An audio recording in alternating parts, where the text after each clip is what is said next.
The Prime Minister, Rishi Sunak, has said that if you're born a man, the law will always see you as a man. The big gender debate on Nolan Live tonight, also coming up.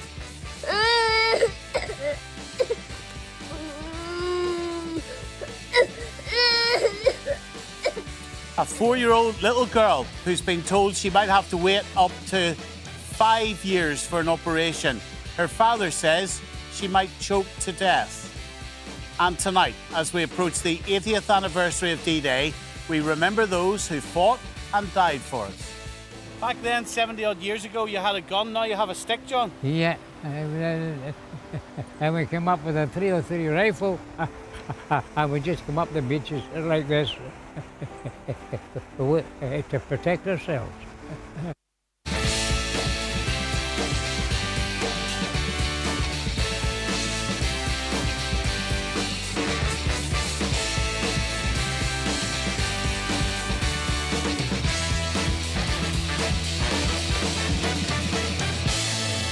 Good evening. Thanks for joining me tonight. We're live on BBC One. The number comes on your screen right now. There it is, 03030 80 55 55. Because no matter what the news story is, I want you to be at the heart of it. I want your voice to be heard wherever you are in Northern Ireland, whoever you are, pick up the phone. We do it on radio. We do it on BBC One, 03030 80 55 55. So the Prime Minister has said the sex of a person at birth should define whether the law sees them as male or female. He says the law will look upon whether someone is male or female based on their genitalia at birth and not how they choose to be later in life. The Equalities Minister, Kemi Badenoch, says a Conservative government will crack down on who she describes as predators who claim to identify as female to gain access to women-only spaces. The Conservative policy would mean places such as public toilets, hospital wards, rape crisis centres would be able to legally refuse those who are biologically male but identify as female. Labour say it's an election distraction and that the Equality Act already protects single-sex spaces for biological women. Brendan has been out and about on the streets of Belfast today asking people if they agreed or not with the Prime Minister.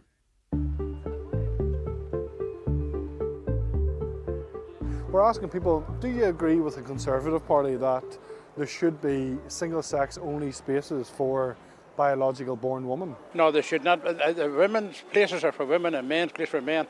They want to have a third place where anybody wants to go to it, fair enough. Gender neutral? Gender neutral, fair enough. That's no problem with that. I don't think trans women, there's a pretense. They're not well understood. A lot of people think, oh, well, it's a woman's only space. Like they just want to, I don't know, they're predatory or something. But I know a lot of trans women, they're not predatory. They are women. A bathroom's a bathroom. If you have no problem using a mixed bathroom in a house, what's the difference in a public space? My opinion, everybody's got their opinion. You know, if you were born a man, you're born a man. You're born a woman, you're born a woman. No, I'd be uncomfortable, definitely. It wouldn't bother me, but I know there is people that would bother. I think we need to accommodate everyone. Maybe have toilets specifically for them type of people. Well, I think when children are going through puberty, they've enough, and young girls go through when they start their periods. You don't want a man, in the next cubicle to you. I think that affords some privacy when you're going through puberty. It's just a toilet at the end of the day. If you gotta go, you gotta go, and you shouldn't be told if you can or can't. It wouldn't make me uncomfortable, and I think if you identify as a woman, then you're a woman. Do you know what I mean? I have no right to turn around and go, you can't come in here, you're not an actual woman. I just feel it's a bit strange, like mixing together. So I don't know, that's what I feel like. I agree, they should be allowed in. If a man feels like it's a woman, then he should be allowed in. There is some places that there is gender neutral facilities. Yeah. Well, do you think that works? Well, I suppose it works to some extent, but whether it works favourably or not is a different question. I prefer ones that are dedicated to a definite gender. Well, Emma D'Souza, writer and commentator, is with me this evening. Hello, Emma. Evening, Stephen. Good to see you. And Fiona McKenna, Director of Campaigns at Sex Matters. Hello, Fiona. Hi. Hi, good evening. So, here's the Prime Minister. Yeah, it's an election period, but how you're born, that's how the law will see you. Well, I mean, Stephen, that fundamentally undermines the Gender Recognition Act for a start. Trans women are women, and trans rights have been so hard fought for. And we have to bear in mind that this is a vulnerable, marginalized community that is facing a serious amount of abuse and transphobia and threats. Well, some and people violence. within the trans community, some, not all, but some, are quite vocal. They don't sound vulnerable. I don't think that that's really a fair characterization of the trans community, who in large are a vulnerable community who are marginalized. And I think what we're seeing here in terms of the Tories coming out with this pledge, I mean, they've been in government for 14 years, but of course, during an election cycle, they're now using what would be described by Labour as a distraction. And I think that that's a fair assessment of what this is. I think that what we see is the Equality Act 2010 already does guarantee single-sex spaces. But what the likes of Sunak is saying, as you well know, is if you have the genitalia of a man, you're not going to be going into a female changing room describing yourself as a woman, because many women do not feel comfortable with it. Many biologically born women do not like it. Well, fundamentally, that goes against the Gender Recognition Act and it goes against trans rights. Not all trans people have fully transitioned. And the reality is that we have gender recognition in many countries where, you know, we have not seen an increase of attacks or anything like this that we're talking about this evening. Take, for example, across the border. They've had gender recognition for over 10 years and there hasn't been this kind of increase. But deal with the in practicality. attacks. Deal with the practicality of someone does not want a person with a penis walking into a female changing room. Well, I think if you look... It's not just about changing rooms, is it? People do not want people with the muscularity of a male and the strength advantage of a male playing in a female sport. Well, if we think about it through this context, right, so the suggestion here by the Conservatives is that the Gender Recognition Act would, in essence, be voided by this, because they would be saying that regardless of having a gender recognition certificate that says you're a trans woman or a trans man, you're now a woman, you're now a man, you would not be able to access, for example, a single-sex toilet. Now, well, they're not saying you're a man, are they? They're saying you're a trans man. Right. They're not saying you're a woman, they're saying you're a trans woman. So they're fundamentally undermining the right to be fully accepted as a woman or a man. But if you take, for example, that this would then mean that trans women would not be able to use women's bathrooms, right? But that also means that trans men would not be able to use men's bathrooms. So we would have people who are actually trans men who would then be using women's bathrooms in the same way. So I think that we have to look at it through that context as well. Fiona? Well, I think we have to be clear what's being proposed here. The Equality Act, as Emma said, recognises that sometimes we have to deal with the reality of people's sex, no matter how they identify. And some of the obvious cases are where both men and women want privacy, like toilets and changing rooms. But some of the other cases are for safety, particularly of women and girls, like refuges, like when you're ill in hospital. Sport, you mentioned also, where the differences between male and female bodies are so significant that there wouldn't be much women's sport if we didn't have separate provision. So we all agree that the Equality Act has these exceptions, and what we're arguing about is whether Labour say they can make them clearer just with guidance, and the Conservatives say they actually need to clarify the definition of sex in the law. But no one is saying that we do not need those single-sex exceptions. And it's not because people are trans, it's not because trans people are somehow predators or any of the things that people were suggesting. It's because male people represent a very significant threat to female people, and no one can tell which are the good ones and which are not. And so the simple answer is all male people. Can I just challenge that again? Because I hear comments like that every day in the media. So listen to yourself. Male people are a threat to females. Are they? Yeah. Yes, they are. Are the majority... Hold on a sec. Are the majority of males in this country not entitled to the respect that we are absolutely no threat to a female whatsoever, and to characterise males as nearly these animals that we cannot control ourselves? We're such a threat to Emma sitting beside me here. What? Because I'm a male, I'm more of a threat to her than you are because you're a female? How is that not sexist? Well, it's nonetheless, it is the reality that statistically... Sexist, isn't it? Most violent crime is committed by men. Who commit crime.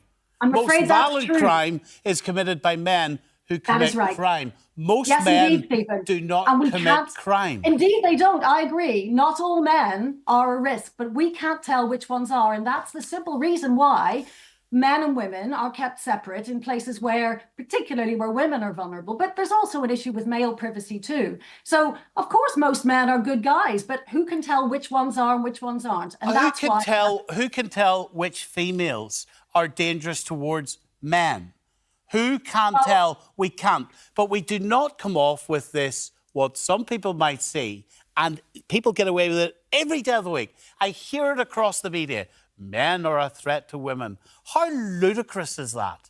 Well, I'll tell you how ludicrous it is. 98% of all sexual violence is committed by men. By men who commit sexual violence. Yes, I know. But most men don't do that. But let's agree on that. Nobody can tell which ones. Like, where is this coming from? We can't. That's from the crime statistics. I cannot. From the prison population, which is across the UK, 85,000 men and 3,000 women. Fiona, can I say this to you? I do not know you. Factually, I can't tell what type of female you are. I can't tell whether theoretically you would be a threat to me, but my presumption is that you are a person, because I have no evidence otherwise, who is not a threat to me because you're a woman. Why would you turn? That's right. Why would you turn? That's right. Why would you turn that around and say just because I'm a man, or the cameraman here's a man, or all the men watching this, that suddenly we're threats? Yeah. And I can't comment on any individual man, Stephen, but you're commenting on us all. No, I am saying statistically, it's universally recognized. The World Health Organization, the United Nations, all over the world, it's recognized that single-sex services and spaces protect women and girls. They help us to go out in the world and to stay safe. From sexual predators. I'm sorry if you don't like the fact that most of the people who represent a threat to women are men. Sorry. That may not be most men, but nonetheless, most of the people who represent a threat to women are male sexual predators. They don't look any different from other men, Stephen. That's the problem. We can't tell. Well, that's why we divide things by sex. So what should we do? So what should we do? Have extra searches for all men No, because it's we're men? working fine. Imagine saying this about women. Can you imagine? You don't need to say it about women. It's not true about women. Are you suggesting we don't need to separate the sexes at all then? Would you have mixed prisons, for example? I'm suggesting that it is a responsible thing to do to separate and distinguish between male sexual predators and men. And how would you do that? What do you mean, how would you do it? Well, we don't know who the predators are until after they've. So are you coming with a presumption that all males have an extra tendency to abuse? No, I'm coming with a presumption that the crime statistics will tell you, and the chief of the Metropolitan Police in London today said so, that men as a population are statistically more of a risk than women are, and therefore we have to recognise the reality of that. Not all men are predators, but most predators are men. Okay. Judith is in Belfast. Hello, Judith. Yeah, hello, Stephen. Yes, I feel quite strongly about that. First of all, I agree with the Prime Minister that whatever people you're defined, whatever sex you are at birth, that defines you, right? And if there is people like that about, they shouldn't be allowed to use the same public spaces as others. For example, first of all, as a born female, I wouldn't like to use a public bathroom that a so-called person, was a man or whatever it is, it comes in dressed in a woman's way. You should have separate public spaces for those sorts of people. First of all, Judith, the person who is trans, who is in that changing room with you, is not a so-called person. You then describe to them as it, which is which is offensive, grossly offensive. Grossly offensive. A human being is not it.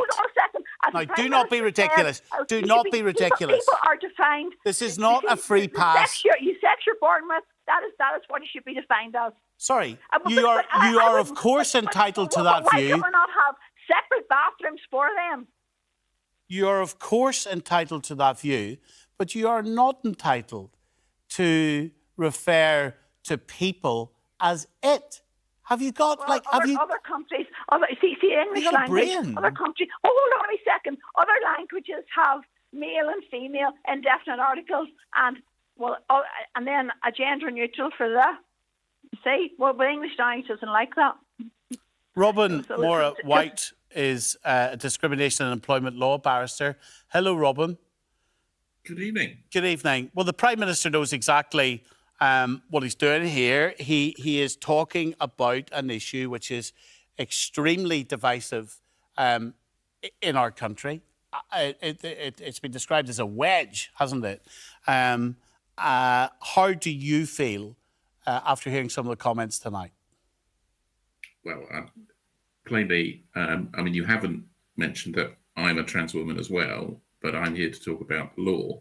Now, at the moment, we have perfectly good law that says that in very particular circumstances, you can exclude trans people from services or spaces or sports. But there has to be a proper reason. So for spaces and services, it has to be a proportionate means of achieving a legitimate aim. In sports, it has to be necessary for either safety, i.e. you wouldn't play male rugby players against females, so it's safety in that sense, or fair competition. And the law allows the nuance that allows trans people to live decently and properly. But of course, society. Robin, what the Prime Minister is talking about is about changing the law. So the conversation tonight does not need to rest on what the law currently is. It's about Rishi Sunak saying that he wants to change the law so that how you are born, that is the way you will absolutely, definitely be defined and referred to in later life, no matter how you see yourself. So you would be referred to, if Rishi Sunak gets his way, against your will. You would be referred to as a man, wouldn't you? It's not referred to, it's the use of spaces and services, and it takes away that discretion that there is at the moment to exclude trans people in the very particular circumstances where it's necessary. There would just be a blanket exclusion. And as your studio guest said, it effectively takes away the rights of trans people to live decently in society. I mean, where am I going to go? It's Saturday. I drive the 10 miles to my local supermarket to do my shopping, and I'm expected to use the male toilets. It's ridiculous. I mean, female toilets have stalls. Anything I do undressed, I do behind a closed door. It is therefore not a proportionate means of achieving a legitimate aim to say I can't use those facilities. Debbie Hayton joining us this evening, author and journalist. What would you say to Robin? Well, I disagree with Robin on that. I think there's an issue here about single-sex spaces. I think we agree with that. I think all of us probably agree that single-sex spaces are needed. So if single-sex spaces are needed, it's how we define what sex is. Now, for the last few years, I don't think everybody agrees that single sex. I don't think everybody agrees at all. I think there are quite a few people in our community, and they go into a communal space and they're bursting to go to the toilet and they're not thinking of anything else. Certainly at my age now, at 50, I'm running into a toilet and I'm trying to make it. But like that's it. I'm not obsessing about who is around. Who is that person? What are that? Where are they from? What have they got between their legs? I'm trying to get to the toilet. Stephen, though, do you think that all toilets should be mixed sex? All prisons should be mixed sex? It's not about what I think. It's not about... All changing rooms should be mixed sex. I don't think anybody actually believes that. I think people think there should be, if you divide by sex, there should be men's and women's. But the problem is, if you allow people to choose their sex, those protections, those spaces become meaningless. Now, Robin's saying about it being ridiculous. I don't think it is. I think there's an issue here with women's spaces, and we've talked about the not all men already. Not all men are predators. Not all trans women are predators. 98% of sexual offenders are male. That is not the point I'm making, and I'm not going to get triggered again by that.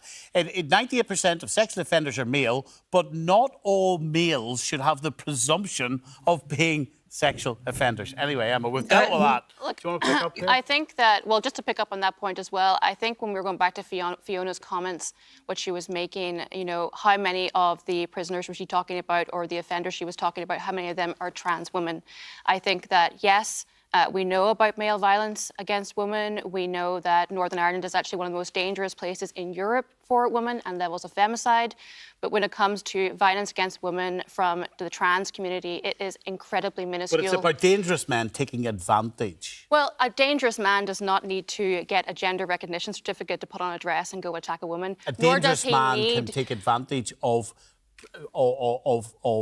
putting on a dress in order to gain access to a female changing room. This is the point that's been made. I know, but we know that men do not need to go to such extremes to be able to attack women. They do this plenty across the United Kingdom and the world. We have global issues around women's safety. But to bring back to the points that were raised there about Robin is 100% correct. The legislation and law at present is fair, it is appropriate, and the changes that we brought forward would actually result in confusion. And the reality is, Stephen, you know, toilets are already self-ID. Does anyone ask you when you're going to the bathroom, well, hold on a second, Stephen, you know, are you able to use this bathroom? Is this the right gender for you to be able to access it? Who's going to police these toilets? Are we going to have people saying, well, hold on a second, this woman looks like maybe she's not actually a biological woman? The reality is, as you know, quite a few women feel safer in a space when they're changing, when they're using the toilet, that they're there with the same biological sex. I think that plenty of women feel safe in a space where there are also trans women, because for many women, trans women are women, and we do not see a difference. We see that there should actually be solidarity between the trans community and with women in terms of fighting misogyny, fighting transphobia, and fighting violence against women and girls, because trans women are also experiencing that. Fiona? Well, there are two separate groups here who both deserve to live free of violence, free of discrimination, free of harassment. And that applies to trans people, and it also applies to everyone else. And one of the ways that it's universally recognized that we help keep women safe is single-sex spaces. But I want to say this is not only about safety, it's also about, for example, the right to request a female counsellor if you're seeking rape counselling services, or female carer for intimate personal care for someone who's elderly or disabled. Now, in that situation, that person doesn't know what the identity is of the other person. They don't know their how they feel in their head, but they can see who's male and who's female. And this is about saying that it is lawful for someone in that situation to request a female carer and to get a female carer, not to get someone born male who now identifies as a woman. I want to say it's not about leaving people like Robin with nowhere to go. Those have to be solved for too, with third spaces or unisex options. There are plenty of ways of solving that, but the solution for people who identify out of their sex is not to say that women no longer have access to single-sex provision because those other trans people need to have that access. That's not a solution. And just because Emma doesn't mind, she's not able to make that decision on behalf of all women. Robin, you can speak for yourself. What would you like me to say? In response to what Robin was saying about you, that there could be a third space, that Fiona was saying about you, that there could be a third space for people like you. So every supermarket in the country has now got to rebuild its toilets to accommodate the occasional trans person. It's not reasonable or practical, and it's not necessary, because the level of privacy involved in using a supermarket toilet is tiny. Now, there are particular circumstances which the law recognises where service providers can exclude trans people and can focus on biological sex. The law provides for that at the moment. Do you get much hassle when you use those toilets or those changing rooms? I've never been questioned in a toilet. I'm not much of a sports person, so I'm not much of a changing room user, although I do occasionally swim when I stay away in a hotel. And I have to say, I'm a fairly private person, and I don't particularly enjoy being naked in front of anyone.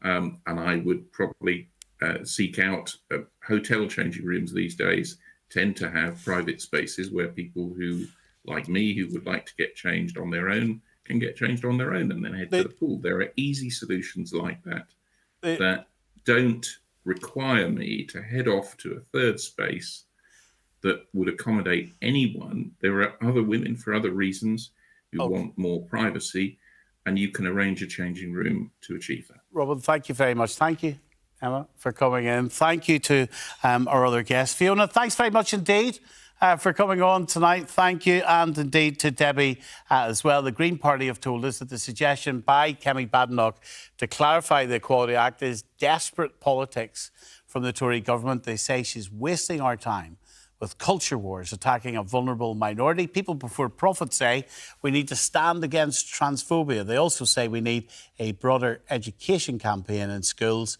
to make the country a less hostile place for trans people. Right. Our number, 030 30 80 55 55. You can be live on BBC One. That's what Nolan Live's all about. Tomorrow marks the 80th anniversary of the largest military, naval, air and land operation ever attempted. D-Day was the start of the campaign to liberate Nazi-occupied Europe. It involved landing of tens of thousands of troops on live, separate beaches in Normandy. Troops from the UK, the US, Canada and France came together to stop Hitler. As many as 4,400 people died. 9,000 were wounded or missing. Now in 2012, I used to have dark hair. A gentleman, a real gentleman, John Leishman, phoned the Nolan radio show here at the BBC. He had been part of the fight against the Nazis. He invited me to visit Normandy with him. And our journey to France began when I went up to his house in Belfast. Hello, John. Good morning, Mr. Nolan. Good to see you. It's nice to see you, sir. You're a lively man, I tell you. I'm as fit as a fiddle. Fit as a fiddle? Yeah. Listen, I can't get down anymore. Well, I can get down. Right, 1, 2, 3. You're actually touching your toes? Yeah. So let me get this right. There's as far as I can get. 9:38. I can't get any further. Hey. There are proud pictures all around John's living room. He was stationed in Northern Ireland in 1940, and when he met his wife Florence, it was to become his home. But shortly after they were married, John was sent off to serve in France, Africa, Egypt and elsewhere. This is you, look. Young man. A young man. 20 years of age, 1940. Yeah. He might have left Northern Ireland, but all thoughts were of home. You got the Forces favourites coming through in the radio, and you lay and you listen with the earphone on to hear what was going on, and it brought back memories of the mainland, and then it brought back memories of Florence. I wonder what she's doing tonight. Vera Ridden used to sign off her family favourites there, our Forces favourites. She used to sign off with a good night, sweetheart. And I would lie in the desert there thinking of Florence, and I would say, right, this is it. And I'd say, Florence, this is for you. And I would sing, good night, sweetheart, I see you in the morning. Good night. Over the decades, he's been back with his family and other former soldiers to France. But I wanted to go with him so that I could understand for myself why Normandy is just so important to John.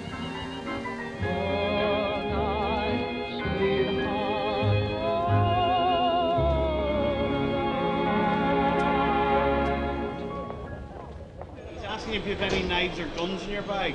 No.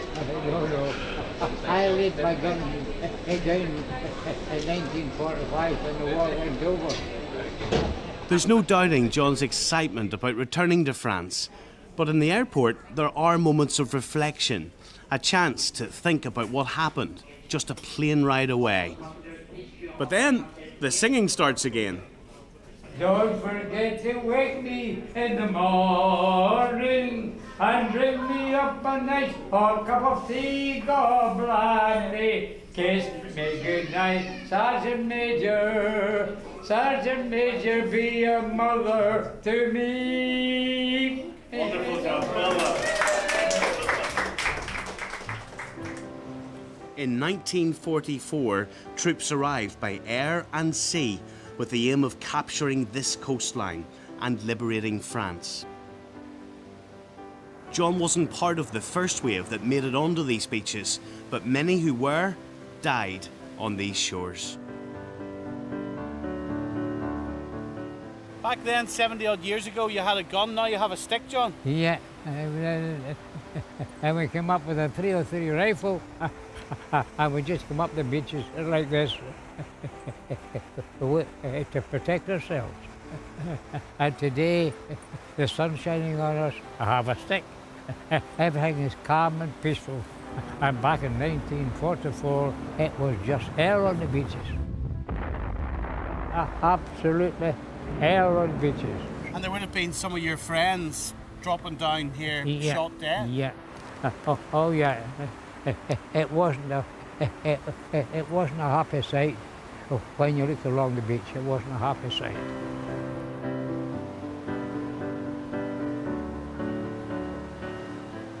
Looking at them today, it's difficult to imagine that these beaches were once battlegrounds.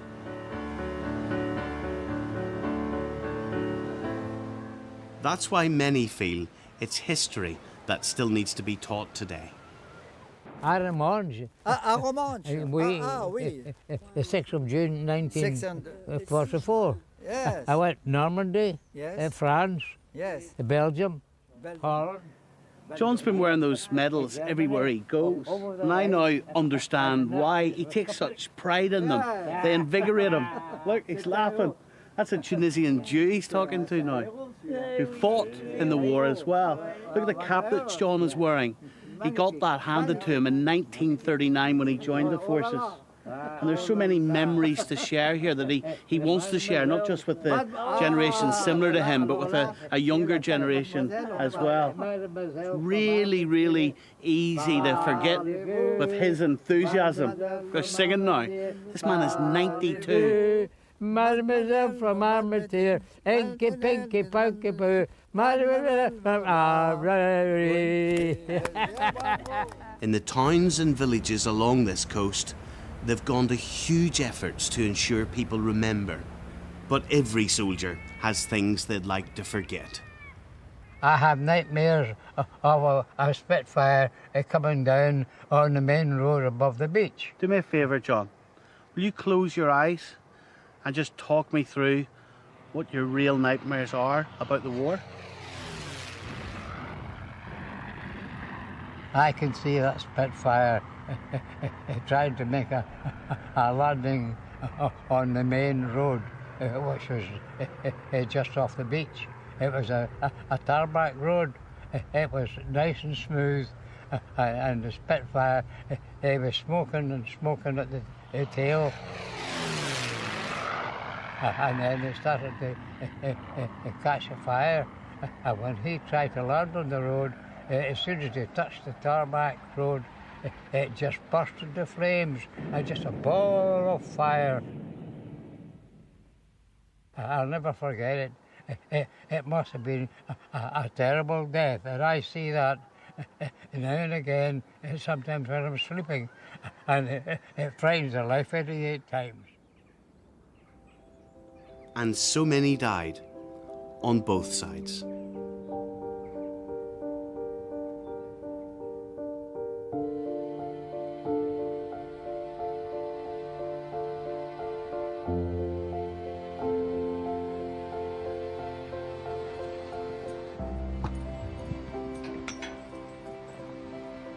Well, John, I have never been in a place like this in my life before, ever.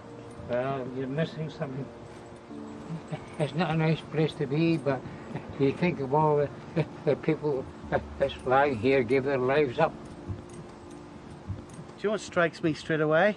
Yeah. 20 years of age. Oh, right. 21. I know this is it, yep. 18 years of age. Yeah. Oh, yeah. Yeah. All young ones. All young ones. 21. Yeah. 22. Yeah. There's another 18-year-old RG Knight. Yeah. Parachute Regiment. Yeah. The 20th of August, that was my birthday. Yeah. 1944, Yeah. 18 years of age. Yeah.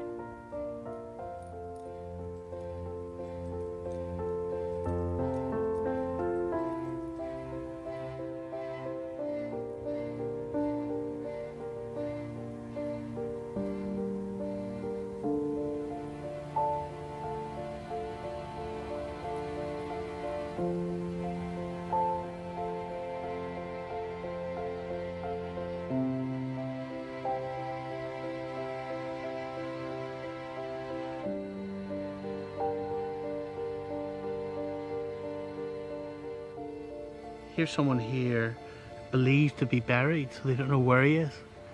And here's someone, he's lost his name. A soldier of the war, lost his name because he fought for the rest of us. And John, you know, this character that has taken me on a journey. The first ever war cemetery I've ever been in, and the first time in my life that it honestly has really hit me. These people, we don't know if they're here, we don't know their name. There's a 16-year-old over here, 16 years of age. I was thinking of all of the life that I've experienced since 16 and he didn't get a chance to. Which makes it even more remarkable that we've got a 92-year-old to hold on to a lot of those memories and teach us so much that I've never even taken the time to understand.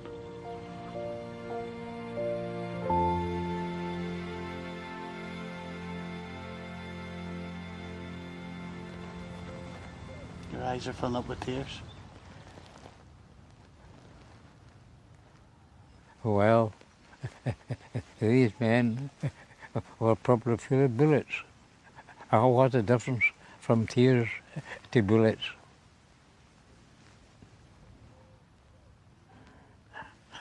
I'm sorry, Stephen. I'm sorry.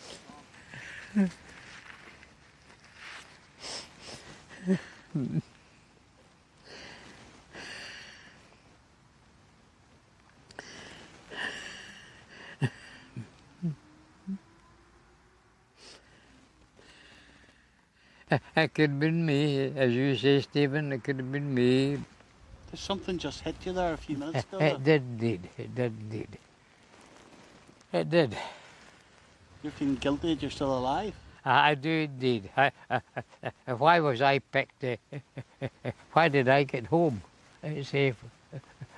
Some of these men, they never got a chance. I can just imagine how heartbreaking it must be for the mums and the dads of these really young men. Oh yes, and don't forget the sweethearts, the mums and the dads. I bet the sweethearts would be grieving for the young men that never came back. And the children of some of the men, their children must have terrible thoughts of where their dad is in a foreign country, buried here. And of course that could so easily have been Florence. It could have been Florence, but I thank the Lord, the man above, that I was able to come back and put my arms around Florence, which was a wonderful day for me. The damage and hurt caused by war is obvious, and even all these decades on, still raw for some. But the pride and victory is just as clear. Before we leave Normandy, John has several things he still wants me to see. From the statue of Field Marshal Montgomery, who commanded the Allied troops in France, a personal hero of John's, to the Highlander, a tribute to the 51st Highland Division, which John was part of. The same heart as mine. It's the first time he's ever had a chance to see this statue. On the 10th of June 1944, the Highlands Division, your division, made its first attack from this position. I never even knew this was here.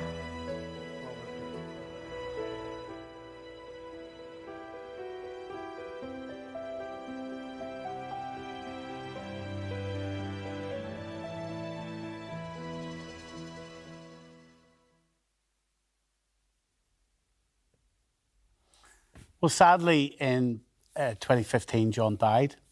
And I hope that this little film that he and I made together is a memory of John that his family can treasure. He loved his family and his family loved him.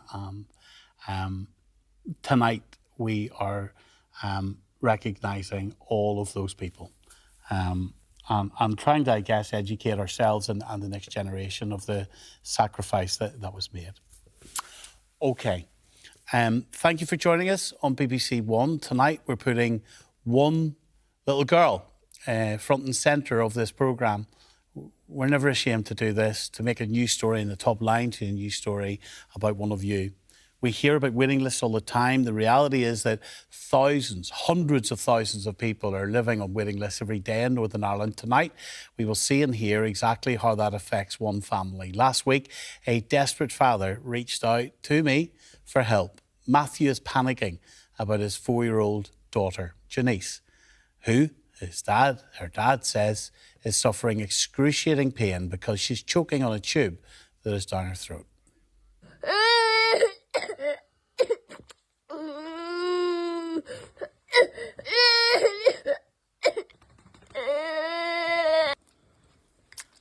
Janice is fed by a tube, as you can see, and that has led to complications that have caused Janice to choke. The family have been told that an operation that could help could be up to 5 years away.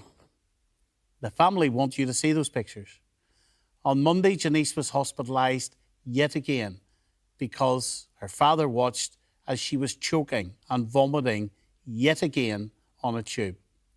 And these are upsetting scenes that you're about to see, but Dad wants you to see them so that his daughter's story is brought to prominence. Brendan has been out to see Janice and her father, Matthew.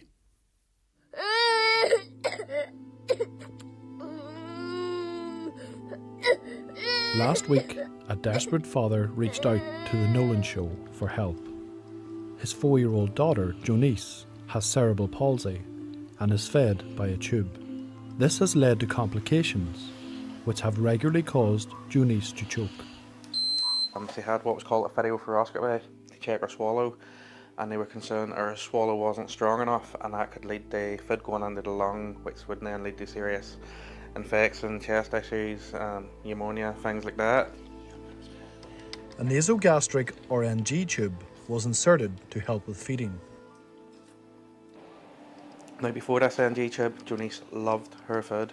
So life was pretty normal before this? Yes, very much so, but just refuses all food completely now unless it's NG.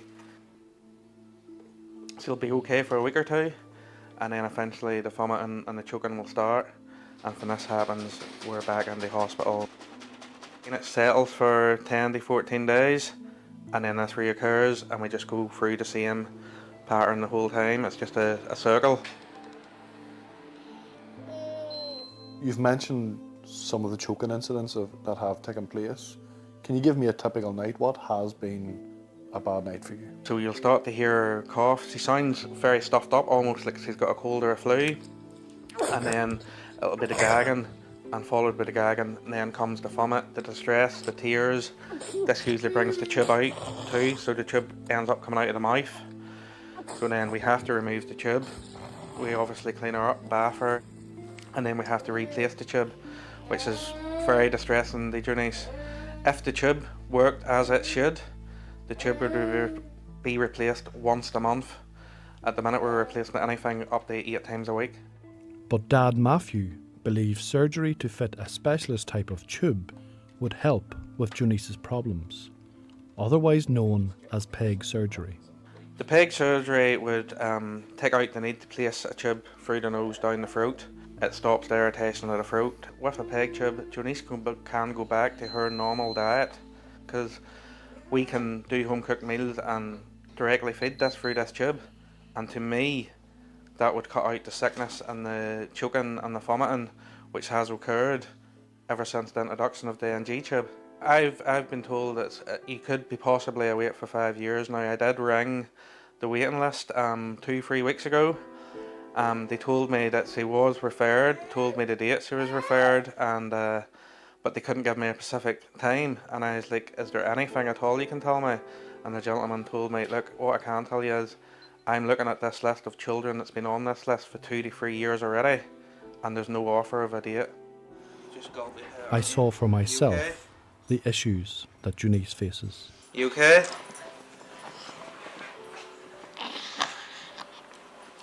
You hear how she sounds so stuffed up?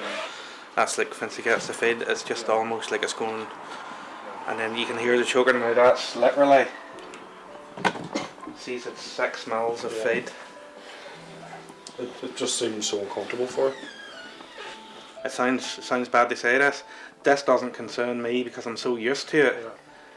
But at night, this is like 100 times worse. This is throwing her head forward, side to side, both coming out. The tube here that you see goes up her nose, well, it usually comes up with the vomit and is hanging out of her mouth. What is your biggest fear in all of this? My biggest fear is my daughter would choke so severely that by the time I get to her or get her into A&E, it's too late. I hate saying it, but I'm scared of her dying with taking such a bad choking and vomiting episode that I can't clear it. Is he going to end up worse now?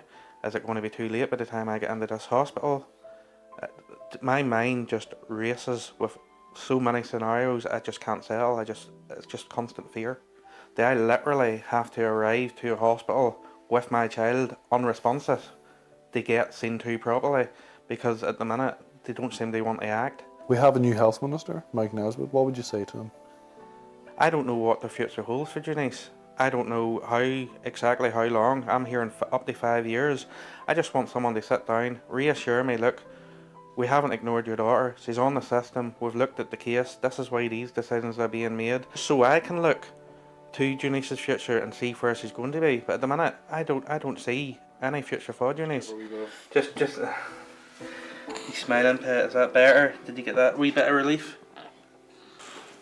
You okay? Okay, sweetheart. I'm trying my best for you, Pet. I really am. I'm fighting for you. Everyone is. Well, look, the Belfast Trust say they're doing everything they can and they are apologetic, and they're saying that the services at the Children's Hospital were affected by unexpected staff absence. There's two different stories here. One story is about that father getting communicated with properly and being given the answers to reassure him.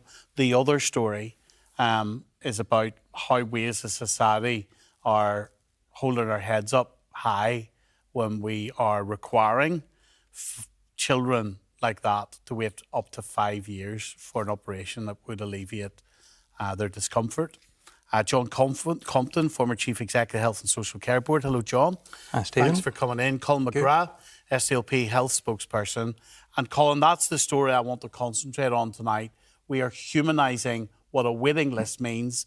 Every time, I reject every time they are described and a human story is not attached to them. So what can we do about this?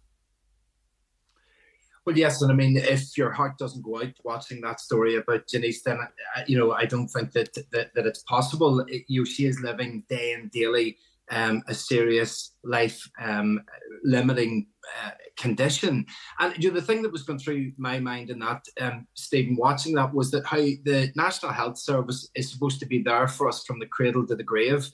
And how it's not. We're not actually providing for people.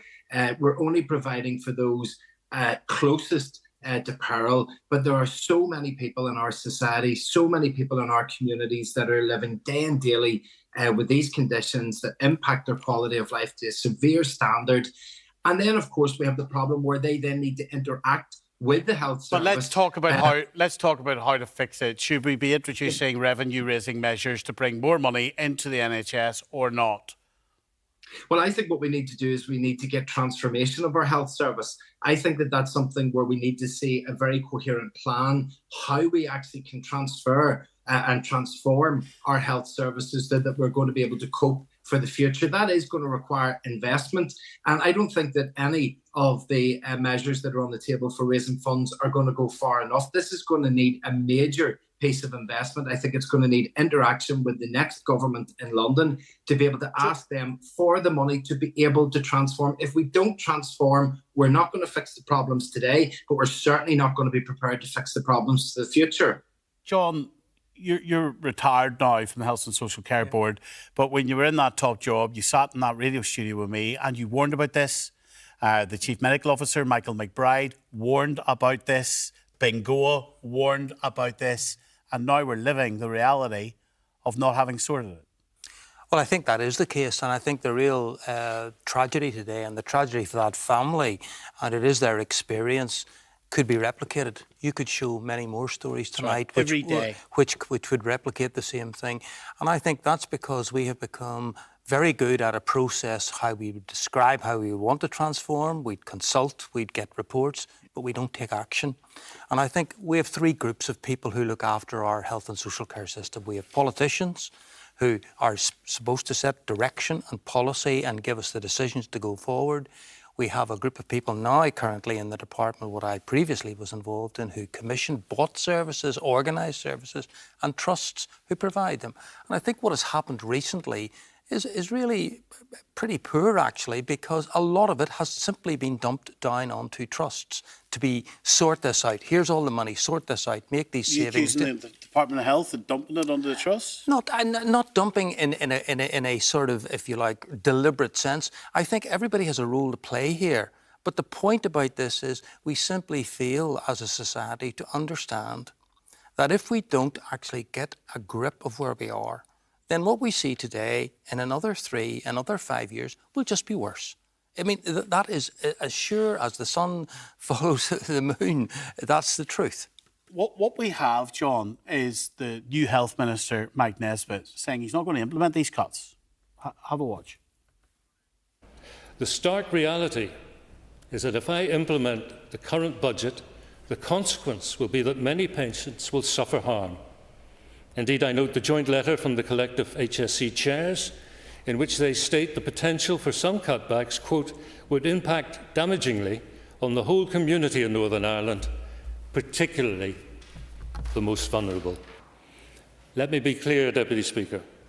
Cuts with catastrophic impacts, not on my watch. Colin McGrath, can I get a straight answer to this? Do you back that minister saying that? Well, absolutely, because what else are we going to do? Are we going to sit back and watch our health services collapse? Are we going to ask our health trusts to implement nearly £60 million worth of cuts whenever they've been given less than flat budget? Well, Colin, the ramifications of Mike Nesbitt saying that and you backing him, the Department of Finance say that if he overspends to that degree, that will put in jeopardy the 559 million bailout money that we got from the Treasury. So I think what the Health Minister was saying, that the current budget is not one that would allow him to implement it, but I do believe that there is money available in the June monitoring line. And he's not going to, he might not get what he needs. Yeah, well, exactly. And do you back him overspending? I've said this with you before, Stephen, on the show. I think there should be a commitment from the executive, from all the parties, that they will commit that money. But I think they will, because the health service is in such a perilous state. I don't think that it's going to be able to survive. And I don't think that any politician, be it a finance minister or be it any other minister in an executive, could approve cuts to the health service that is going to render people close to death. John, part of the story here is also about efficiencies and the public wondering, well, could more money be saved? I'll tell you a straight question I get every time I do a programme on this. Do we need 6 trusts? Do we need 6 executives of trusts? And why can't we have one? Well, I mean, I think the efficiency argument is perfectly valid, and I think there is no doubt that there is efficiency in the system. Reorganising the whole health and social services, putting it from the 5-6 trusts into the 1 trust, personally, I don't think that's a particularly good idea. We have to understand numbers, right? If you want to understand how you want to run a health and social care system, you've got to understand numbers, and you've got to understand them in the scale and in context. So by that I mean, if you do some very sophisticated procedures like heart transplants for patients in Northern Ireland, they'll never be done here. They'll be done with a partner organisation either in Dublin or in London, wherever. But lots of local things like primary health and social care, community care, is much, much better organised locally. And you have to have something that's local that can actually understand that if you pull it all into one place, there is a seduction that suggests that if you do that and centralise, you will, 1, save money, and 2, you'll speed up decision processes. How could you not save money if you're paying for 1 chief executive rather than 6? Because, you see, it won't work out like that in the end. Because can you imagine, or can anyone here actually think of the fact that there'll be 1 chief executive sitting wherever, Derry, Belfast, wherever they locate the person, And there won't be somebody senior sitting in Colin's constituency area looking after Downpatrick. It's not practical to do it that way. Do you think the public have lost hope that this can be fixed? Do you think the public should put their hand in their pocket and pay more? Lots of these politicians are really good, I'm not talking about Colin, at ruling out revenue raising because it's not popular. What is the solution? Is it revenue raising? It's not. The trouble about all of this is everybody wants the silver bullet, the one-stop shop solution to fix it all. In fact, it's just hard work and a recognition that over a period of time, the story that you've run tonight will still be with us because you cannot fix this overnight. Yes, we have to have a debate about revenue and revenue raising. We don't charge for prescriptions. We don't charge for social care. I'm not advocating that we should, but we should at least say to the public, because we don't do that, you can't have the following services. Well, you're not advocating because you're not giving your opinion, so you're free now to give your opinion. Yeah. Should we be charging more for social care?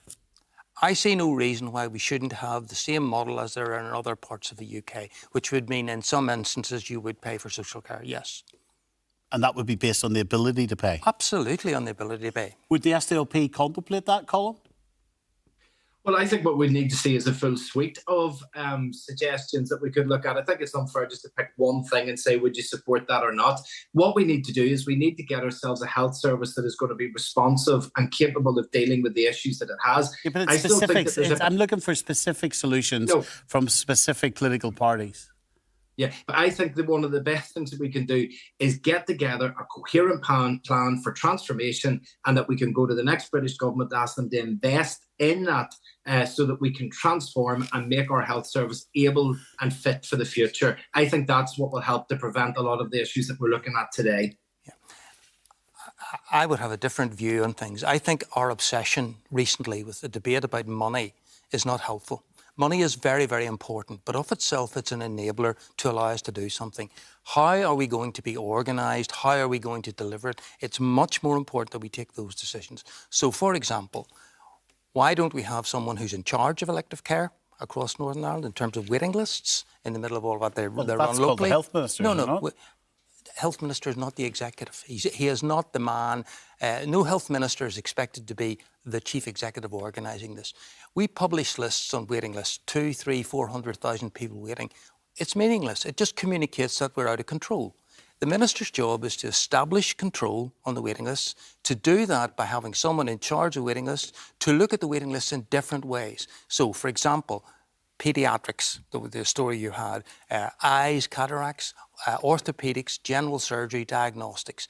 The solutions to those problems in terms of waiting are entirely different. There is not a one-size-fits-all solution here. So we need to think about it differently because the solutions for all of those problems are quite different. And they are entirely achievable if we put our mind to doing it. In short, how bad could this get within the next 12 months from where we are now? Unless we get more coherence in terms of political coherence, commissioning, buying coherence and providing coherence, then I think it will just slowly deteriorate. I mean, at the same time as you see all of these dreadful stories being related, including the one this evening, the experience is just horrible for anyone to be in that situation. There are, of course, many good things that happen every day. So what you have to get is a different way of handling it and looking at it. John, thanks very much indeed for coming in. We'll continue talking about this on the Nolan radio show. Colin, thank you very much indeed for your contribution as well. Thanks for staying up late for us. And thank you for watching this series of Nolan Live. We're back in September again on the telly, and we're back on the radio tomorrow morning again at 9 a.m. So I'm away to get some kip. See you in the morning. Bye now.